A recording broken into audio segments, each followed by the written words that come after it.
সুপ্রিয় শিক্ষার্থী বন্ধুরা, সালামু আলাইকুম। আমরা আলোচনা করছিলাম বীজগণিতিক রাশি এই অধ্যায়টি নিয়ে। আমাদের অলরেডি 3.1 থেকে 3.4 পর্যন্ত শেষ হয়েছে। আজকে আমরা খুবই ইম্পর্টেন্ট একটা অধ্যায় শুরু করব, 3.5। এই 3.5 অধ্যায়টা হচ্ছে 3.1 থেকে 3.4 পর্যন্ত যে অধ্যায়গুলো আমরা পড়েছি এগুলোরই কম্বিনেশন, অর্থাৎ এগুলোরই হচ্ছে আমরা ব্যবহারিক জীবনে প্রয়োগ হিসেবে দেখবো আমরা 3.5 অধ্যায়। তো এই অধ্যায়টা হচ্ছে সব থেকে বেশি প্রশ্ন আসার জন্য খুবই ইম্পর্টেন্ট একটা অধ্যায়, এবং এই অধ্যায়ে অনেক বেশি পরিমাণে ম্যাথ আছে এবং হচ্ছে বিভিন্ন ক্যাটাগরি ম্যাথ আছে। তো আশা করি আমি তোমাদেরকে হচ্ছে সেই টাইপ বেসিসে হচ্ছে তোমাদেরকে পড়াতে সক্ষম হবো, তোমরা একটু মনোযোগ দেওয়ার চেষ্টা করবা। তো আমি তোমাদের সাথে আছি মোহাম্মদ আসাদুজ্জামান শান্ত। চলো শুরু করা যাক। তো আমরা আগে আজকে আমাদের যে চ্যাপ্টারটা পড়বো 3.5, সেটার চ্যাপ্টারে একটু ম্যাপিংটা দেখে নিই আমরা আসলে কি কি টাইপের সমস্যা দেখতে পারি।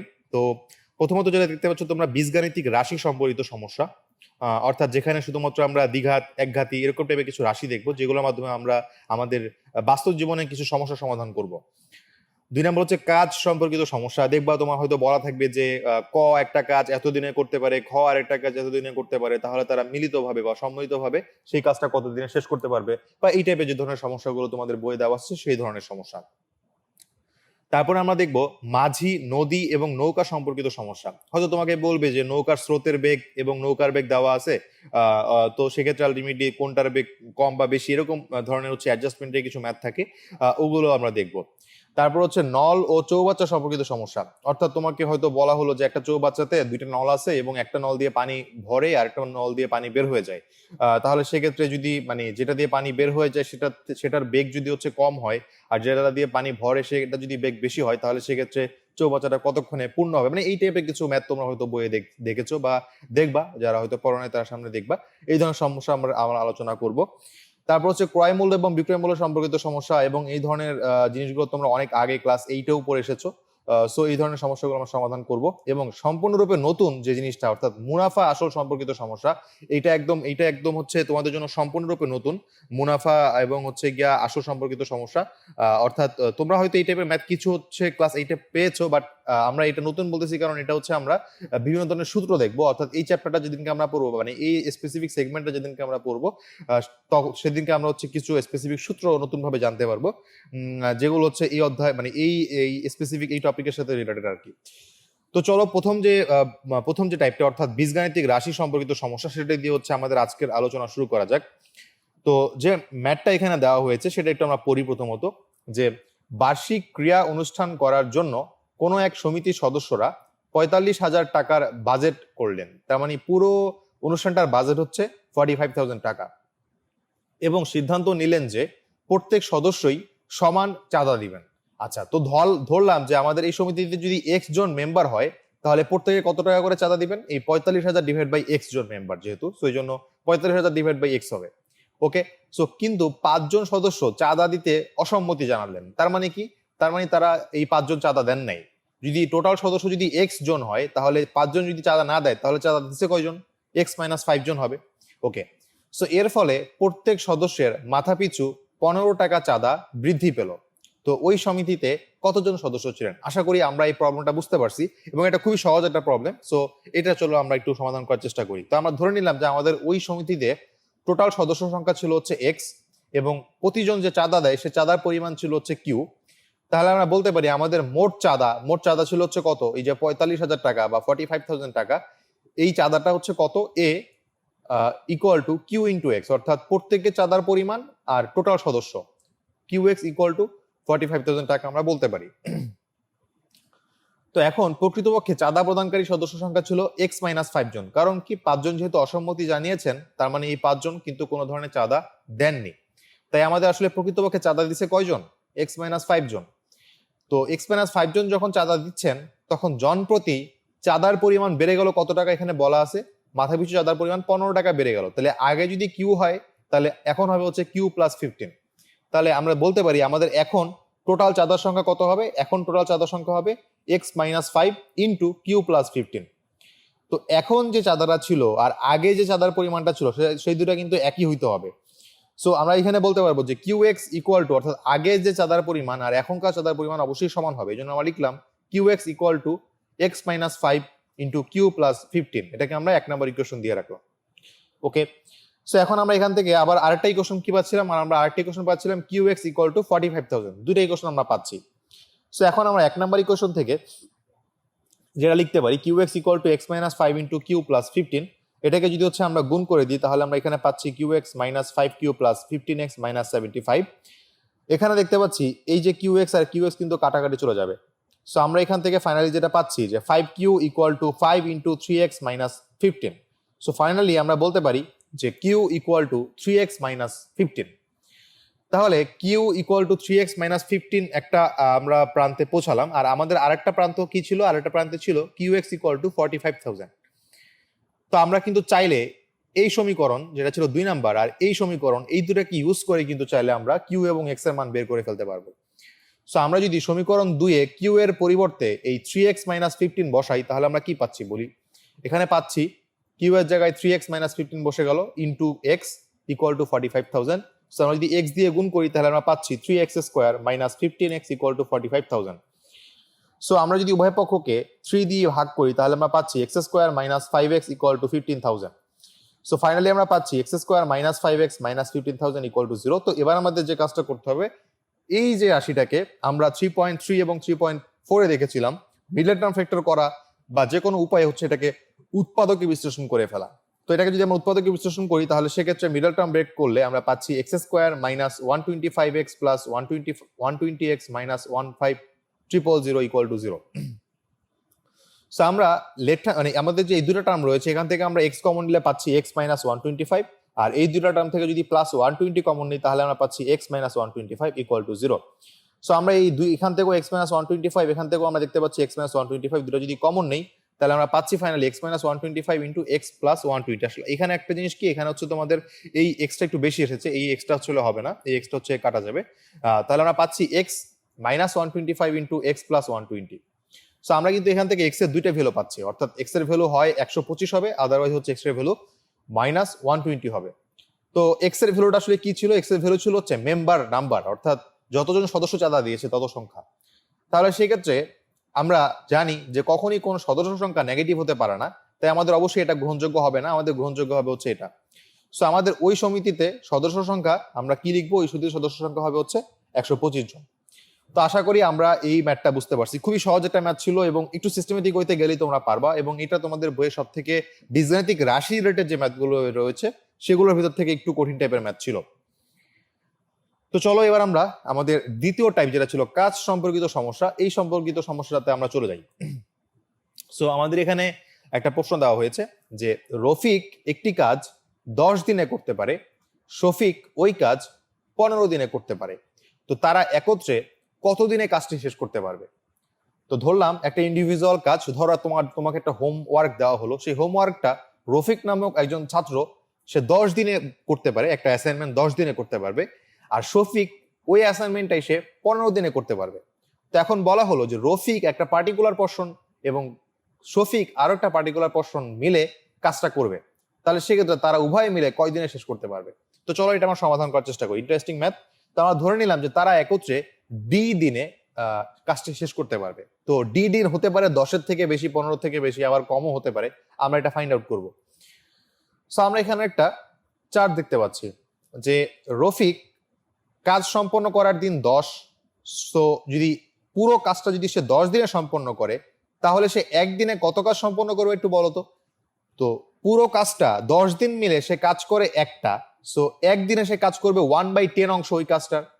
আবার শফিক যেহেতু 15 দিনে কাজ করে, ঠিক সেম কাজটা একদিনে কতটুকু সম্পন্ন করবে সেটা হচ্ছে 1/15 অংশ। তো এবার যদি আমি একদিন না দিয়ে যদি আমি বলি যে রফিক ডি দিনে কতটুকু কাজ সম্পন্ন করবে, রফিক ডি দিনে D/10 অংশ এবং শফিক ডি দিনে D/15 অংশ কাজ সম্পন্ন করবে, তাহলে আমাদের টোটাল কাজ যদি 1 অংশ হয় বা 1 অংশ হয় তাহলে আমাদের এই অংশ আর এই অংশকে যোগ করলে অবশ্যই আমাদের কি পাওয়ার কথা? 1 পাওয়ার কথা। অর্থাৎ সে ডি দিনে সম্পন্ন করে যত অংশ আর শফিক ডি দিনে সম্পন্ন করে যত অংশ, দুটো মিলিয়ে কিন্তু আমাদের টোটাল কাজটা হতে হবে 1। সো এই জন্য হচ্ছে আমরা এখানে D/10 plus D/15 equal to 1 নিয়েছি। সো আশা করি আমরা এই জিনিসটা বুঝতে পারছি। তো এবার আমরা যে কাজটা করবো জাস্ট সিম্পলি এখান থেকে ডি এর ভ্যালুটা ফাইন্ড আউট করবো। সো আমরা ডিটাকে একটু কমন নিলাম, হলো 1/10 প্লাস 1/15 ইকুয়াল টু 1। সো এবার আমরা যদি হচ্ছে এখান থেকে লসাগু গসাগু করি এবং ফাইনালি যদি আমরা এখান থেকে যেটা পাই সেটা হচ্ছে গিয়ে ডি ইকুয়াল টু 6, অর্থাৎ তারা একত্রে 6 দিনে কাজটি সম্পন্ন করতে পারবে। অর্থাৎ আমি যেটা বলেছিলাম যে তাদের ইন্ডিভিজুয়াল কাজের থেকে বেশিও হতে পারে, কমও হতে পারে, তাহলে এক্ষেত্রে তাদের একসাথে কাজ করতে কম সময় লেগেছে ইন্ডিভিজুয়াল কাজ করার চেয়ে। আশা করি আমরা এই ম্যাথটা বুঝতে পেরেছি। তো চলো এই টাইপের আমরা আরেকটা ম্যাথ দেখি, যে ক একটি কাজ পি দিনে করে, খ 2p দিনে করে, অর্থাৎ ক যে কয় দিনে করবে ক্ষয়ের তার দ্বিগুণ সময় লাগে। তো তারা একটি কাজ আরম্ভ করে এবং কয়েকদিন পরে ক কাজটি অসমাপ্ত রেখে চলে গেল। তো বাকি কাজটুকু খ 8 দিনে শেষ করে। তো কাজটি কত দিনে শেষ হয়েছিল এটা আমাদেরকে বের করতে হবে। তো দেখতেই পাচ্ছ এটা আসলে একটু কঠিন ম্যাথ, কারণ আমাদের আসলে পি এর মান কত বা আর এর মান কত এগুলো কিন্তু আমাদের জানা নাই। সো এই জন্য আমাদের যাই উত্তর আসবে না কেন সেটা কিন্তু in terms of P and R এই দুটাতে আসবে। সো এই জন্য আমাদেরকে মনে হতে পারে একটু কঠিন, বাট আমরা যদি চাইলে এখানে এটাকে যদি একটা সংখ্যায় প্রকাশ করি, ধরলাম এটা 10 দিনে কাজ করে, এটা যদি 20 দিনে কাজ করতো, আর যদি বাকি অংশ ধরলাম হচ্ছে আমরা 3 দিনে সম্পন্ন করলো, তখন কিন্তু আমাদের খুবই সহজেই আমরা হচ্ছে করে ফেলতে পারতাম। বাট যেহেতু এখানে ভেরিয়েবলের মাধ্যমে ম্যাথটা দেওয়া হয়েছে, সো আমাদের একটু ভাবতে হবে। চলো আমরা একটু ভাবার চেষ্টা করি, যে আমরা মনে করলাম যে টোটাল কাজটা, আমাদের যে টোটাল কাজটা সে কত দিনে সম্পন্ন হয়েছে, টোটাল কাজটা আমরা ধরে নিলাম যে টি দিনে টোটাল কাজটা শেষ হয়েছিল। তাহলে যেহেতু আমরা বললাম যে বাকি কাজটুকু খ 8 দিনে শেষ করে, তাহলে আমরা যদি বলি যে খ কাজ করেছিল হচ্ছে টি দিনে এবং ক কাজ করেছিল t-8 দিন, আমরা একটু প্রশ্নটা যদি আবার ভালো করি, যে তারা একটি কাজ আরম্ভ করে এবং কয়েকদিন পর ক কাজটি অসমাপ্ত রেখে চলে গেল, অর্থাৎ তারা একসাথে আরম্ভ করে কিন্তু প্রথম অংশটুকু কিন্তু শুধুমাত্র কই করেছে। এই জন্য আমরা কয়ের কাজের দিন ধরছি t-r, আর আমাদের ক্ষয়ের কাজের দিন ধরছি হচ্ছে আমরা টোটাল টি। অর্থাৎ আমাদের হচ্ছে যখন ক কাজ করতেছিল তখন কিন্তু খও কাজ করতেছিল, বাট যখন আমাদের হচ্ছে ক কাজ করছিল তখন কিন্তু হচ্ছে আমাদের যখন আমাদের খ কাজ করেছিল তখন কিন্তু আমাদের ক কাজ করে নাই। আমি যদি একটু এটাকে ফাইন্ড আউট করার চেষ্টা করি এভাবে করে, যে আমাদের টোটাল দিন ছিল টি, এই অংশ, এই টি এর ভিতরে লাস্টের অংশটুকু হচ্ছে আমরা মনে করলাম হচ্ছে আর, তাহলে এই অংশটুকু আমরা অবশ্যই বলতে পারি, এই অংশটুকু আমরা বলতে পারি হচ্ছে t-r। তাহলে ক এবং খ দুইজন মিলে এখানে স্টার্ট করলো, সো এই পয়েন্টে এসে বাকি রিমেনিং কাজটুকু খ করলো, আর হচ্ছে এইটুকু পোরশন ক এবং খ দুইজনই করছে। সো আলটিমেটলি খ কিন্তু টোটাল সম্পূর্ণ সময় জুড়েই কাজ করছে, বাট শুধুমাত্র ক কাজ করছে t-r সময় পর্যন্ত। এই জিনিসটা আসলে এখানে বলা হয়েছে যে খ টোটাল কাজ করছে হচ্ছে টি দিন আর ক কাজ করছে হচ্ছে t-8 দিন। আশা করি আমরা এই ভাঙা অংশটা বুঝতে পারছি। তো আমি এই জিনিসগুলো একটু মুছে দিচ্ছি। সো এবার আমরা যদি হচ্ছে এটাকে ফাইন্ড আউট করতে যাই, যে ক পি দিনে এক অংশ কাজ করে বা টোটাল কাজ করে, সো ক একদিনে কত কাজ করবে, একদিনে কাজ করে 1/p অংশ। সো আসলে ক কাজ করছিল কয় দিন, t-8 দিন। সো t-8 দিনে ক কাজ করে t-r ডিভাইডেড বাই পি অংশ। এটা গেল কয়ের অংশ বা কয়ের হচ্ছে কাজ। এবার আমরা যদি ক্ষয়ের কথা চিন্তা করি, খ 2p দিনে কাজ করে এক অংশ বা একটা কাজ করে, তাহলে খ একদিনে কাজ করবে কত অংশ, 1/2p অংশ। তাহলে আমাদের ক্ষয়ের জন্য টোটাল দিন ছিল কত, টোটাল দিন ছিল হচ্ছে টি দিন, তাহলে সেই খ টি দিনে কতটুকু কাজ করবে, t/2p অংশ কাজ করবে। তাহলে টোটাল কাজ যেহেতু এইটা এবং এইটার যোগফল, তাহলে অবশ্যই এটা প্লাস এইটা যোগ করলে আমরা অবশ্যই 1 পাবো। সো এই জিনিসটা হচ্ছে আমরা এখানে লিখবো যে t-r divide by p plus t/2p equal to 1। So আমাদের এখান থেকে t এর ভ্যালুটা ফাইন্ড আউট করতে হবে। সো আমরা যদি এখানে দুটাকে যদি যোগ করলে আমরা পাচ্ছি 2 ইন্টু t-r প্লাস t divide by 2p equal to 1। So আমরা এখান থেকে পাচ্ছি 2t minus 2r plus t divide by 2p equal to 1। So পরে পাচ্ছি 3t minus 2r divide by 2p equal to 1। So এখান থেকে আমরা পাচ্ছি 3t minus 2r equal to 2p। Finally এখান থেকে যদি হচ্ছে আমরা ক্যালকুলেট করি তাহলে t ইকুয়াল টু পাচ্ছি 2/3 ইন্টু p প্লাস r। আমি ম্যাথটা শুরুর দিকে আমি বলেছিলাম যে আমাদের এখানে যেহেতু কোনো সংখ্যা নাই, সো অবশ্যই দিনের মানটা in terms of p plus q বা p মাইনাস কিউ আকারে আসবে। সো এখানে দেখতে পাচ্ছ যে ইন টার্মস অফ p এবং r এ চলে আসলো টোটাল ডেজ। সো আমরা বলতে পারি যে টোটাল কাজটি 2/3 ইন্টু p প্লাস r দিনে সম্পন্ন হয়েছিল। তো আশা করি আমরা এই ম্যাথটাও বুঝতে পারছি। এগুলো খুবই খুবই ইন্টারেস্টিং ম্যাথ, যদি একটু বোঝা যায় তাহলে সেক্ষেত্রে তোমাদের আশা করি ভালো লাগবে। ওকে, সো আমরা আরেকটা ম্যাথ দেখি, যে দৈনিক 6 ঘন্টা পরিশ্রম করে 10 জন লোক একটি কাজ 7 দিনে করতে পারে। তো দৈনিক কত ঘন্টা পরিশ্রম করে 14 জন লোক 6 দিনে ওই কাজটি করতে পারবে। ইন্টারেস্টিং একটা ম্যাথ, কিন্তু আমরা যদি একটু প্যাচ লাগতে পারে, বাট আমরা যদি আবার একটু পড়ি যে দৈনিক 6 ঘন্টা পরিশ্রম করে 10 জন লোক 7 দিনে কাজ করতে পারে। তার মানে আমরা যদি এইটাকে একটু দেখতে চাই যে ধরলাম এইখান থেকে এতটুকু হচ্ছে 7 দিন, এতটুকু সময় হচ্ছে 7 দিন, এভাবে করে মনে করলাম 1 2 3 4 5 6 7। তো 7 দিনে হচ্ছে 10 জন লোক কাজ করবে, 10 জন লোক কাজ করবে এবং প্রতিদিন 6 ঘন্টা করে কাজ করবে, 6 ঘন্টা 6 ঘন্টা 6 ঘন্টা 6 ঘন্টা 6 ঘন্টা। তো এবার বলছে দৈনিক কত ঘন্টা পরিশ্রম করে 14 জন লোক 6 দিনে ওই কাজটি করতে পারবে। তার মানে এখন ব্লক হচ্ছে কয়টা? এখন ব্লক হচ্ছে 6 দিন, মানে 1 2 3 4 5 6, এখন 6 দিন। আর হচ্ছে এখানে আমাদের কত ঘন্টা, ধরলাম আমরা এক্স ঘন্টা করে হচ্ছে পরিশ্রম করতেছে, তো এখানে 14 জন। সো আমাদের এই এক্স এর ভ্যালুটা ফাইন্ড আউট করতে হবে।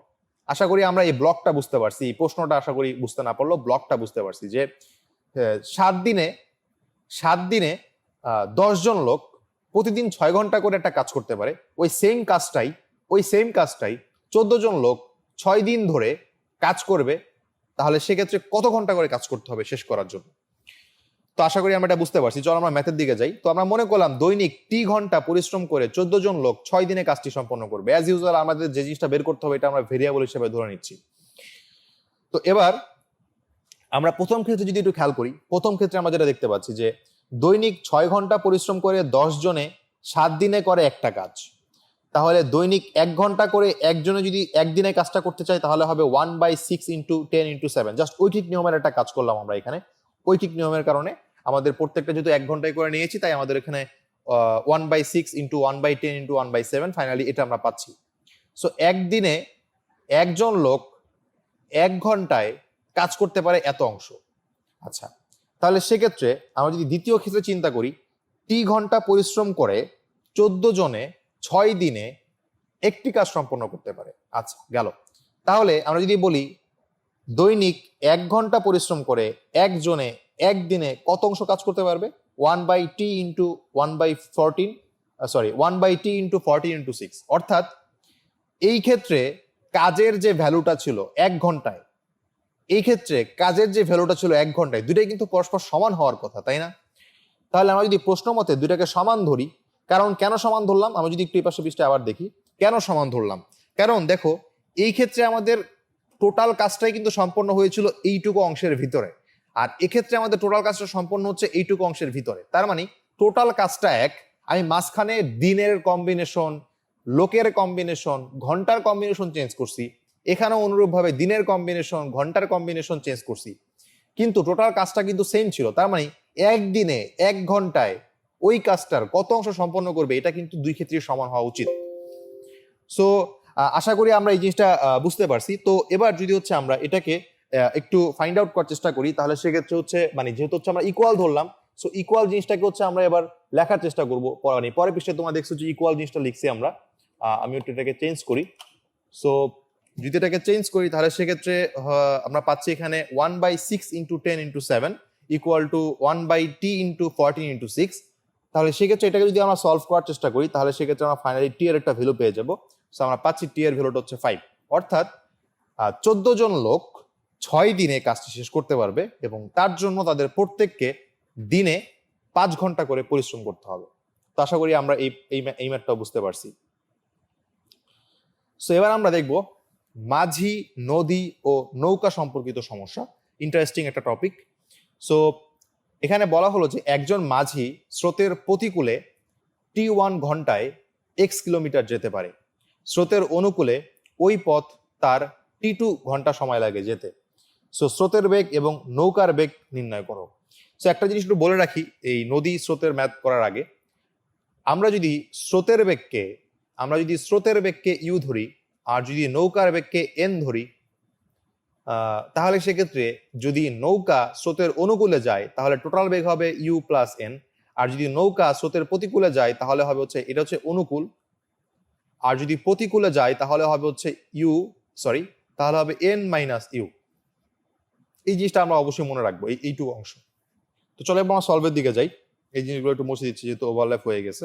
ওকে, সো আমরা ধরে নিচ্ছি যে স্রোতের বেগ ঘন্টায় ভি কিলোমিটার ছিল এবং স্থির পানিতে নৌকার বেগ ঘন্টায় ইউ কিলোমিটার ছিল। তাহলে স্রোতের অনুকূলে নৌকার বেগ কত হবে বলতো? নৌকার কার্যকরী বেগ হবে দুইটা যোগফল ইউ প্লাস ভি, আর স্রোতের প্রতিকূলে নৌকার কার্যকরী বেগ হবে ইউ মাইনাস ভি।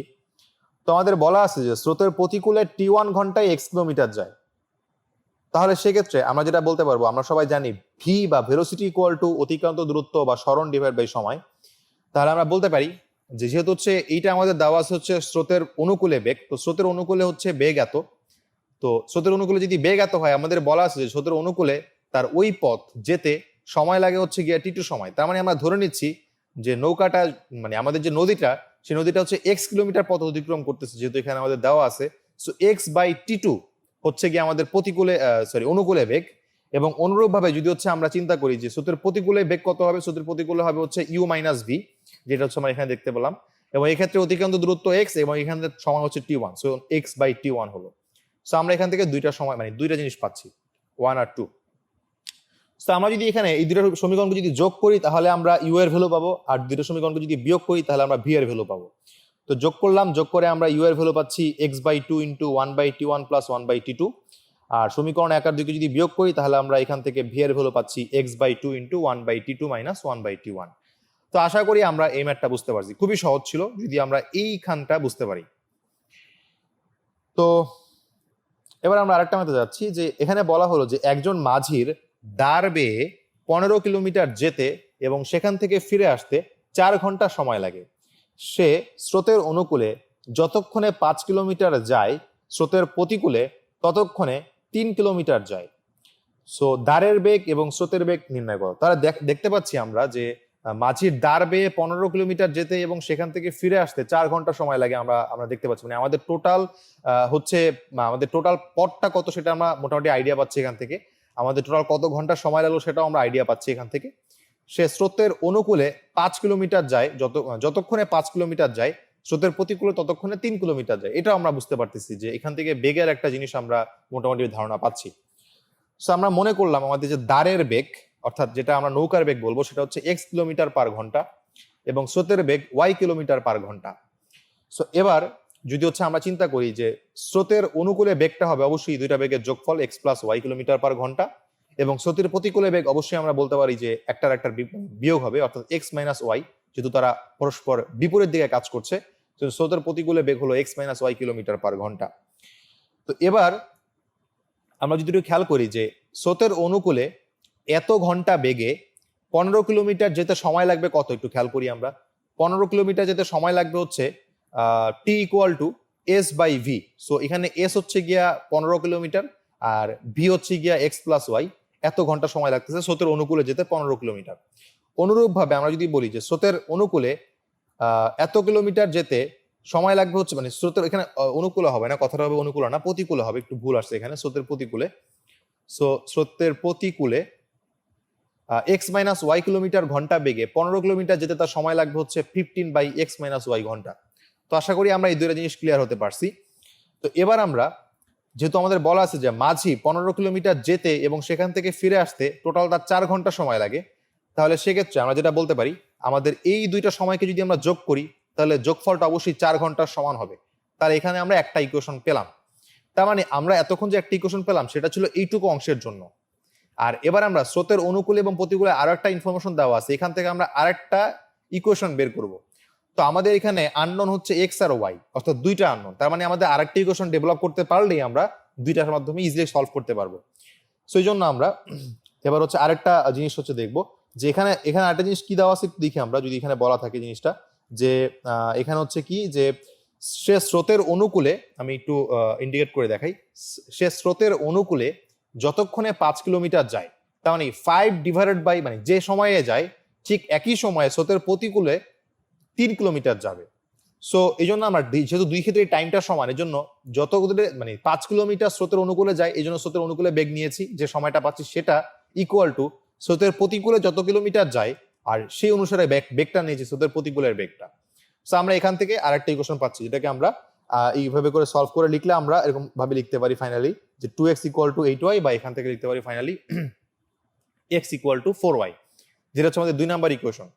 সো আমরা এর আগে একটা ইকুয়েশন পেয়েছিলাম এবং এখন আমরা এক ইকুয়েশন পেলাম। সো এই দুটো ইকুয়েশনকে যদি আমরা সলভ করি বা এই x এর ভ্যালুটা যদি 1 নম্বরে বসিয়ে দিই, তাহলে আমরা পাচ্ছি 15 divided by 4y plus y plus 15 divide by 4y minus y equal to 4। So finally এখান থেকে আমরা পাচ্ছি, এখান থেকে হচ্ছে আমরা y যুক্ত ইকুয়েশন পাচ্ছি। সো এখান থেকে আমরা y এর ভ্যালুটা বের করে ফেললাম, y ভ্যালুটা পাচ্ছি y equal two 2। So y ভ্যালুটা যদি y ইকুয়াল টু 2 পেয়ে যাই, তাহলে সেক্ষেত্রে জাস্ট আমরা কিছুই না, আমরা হচ্ছে গিয়ে এখানে আর কি করব, এখানে জাস্ট হচ্ছে শুধুমাত্র y ইকুয়াল টু 2টা আমরা যদি 1 নাম্বার ইকুয়েশনে বসাই, x ইকুয়াল টু 4y, তাহলে আমরা x এর ভ্যালুটা পেয়ে যাচ্ছি 4 into 2 and that is 8 kilometre per hour. অর্থাৎ আমাদের দাঁড়ের বেগ ছিল 8 কিলোমিটার পার আওয়ার আর স্রোতের বেগ হচ্ছে 2 কিলোমিটার পার আওয়ার। তো আশা করি নদী নৌকা রিলেটেড ম্যাথে আর কোনো সমস্যা হওয়ার কোনো কথা আমরা শুনবো না। সো আজকে এ পর্যন্তই, আমরা পরবর্তী দিন আরো কয়েকটা টাইপের ম্যাথ দেখবো। তো সেই ভিডিও দেখার আমন্ত্রণ জানিয়ে আমি এখানে বিদায় নিচ্ছি। ধন্যবাদ সবাইকে।